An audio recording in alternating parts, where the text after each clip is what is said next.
நான் நிறைய எப்படி சொல்றது பயங்கரமான நிறைய நான் தூக்கு மாட்டிக்க போயிட்டு வீட்டுல பிரச்சனை இல்ல தூக்கு மாட்டிக்க போயிட்டேன். எங்க ஃபாதர் போன் பண்றாரு, எங்க பாஸ்டர் போன் பண்றாரு. நம்ம எல்லாம் சொன்னா இவங்க நம்ப மாட்டானுங்க, அதனால நான் அந்த மேட்டர் சொல்லிக்கல. பாஸ்டர் போன் பண்றாரு, போன் போட்டு அதான் போன் அந்த ரூம்ல நான் தூக்கு மாட்டிக்க போற ரூம்லயே இருக்கு போனு. அப்ப எனக்கு போன் வருது. நான் எப்பவுமே சைலண்ட்ல போட்டு போனேன், அன்னைக்கு சைலண்ட்ல போடல. போன் வருது, நான் இறங்கி எடுத்து பேசுறேன். என்ன மெசேஜ் பண்ற அப்படின்னு கேக்குறாரு. வீட்டுல சண்டைன்னு அவருக்கு தெரிஞ்சிருக்குது போல. என்ன மெசேஜ் பண்றாரு?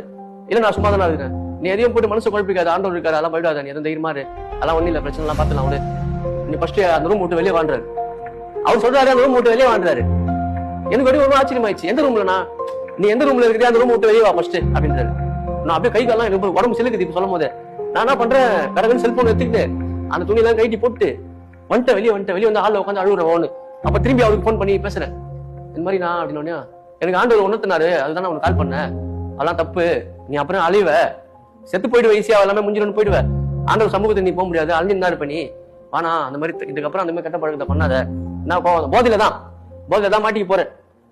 அதோட தான் நான் அந்த பழக்கத்தையே விட்டேன். குடிப்பழக்கத்தை அந்த அளவுக்கு தீர்ந்து போயிடுச்சு நம்மள.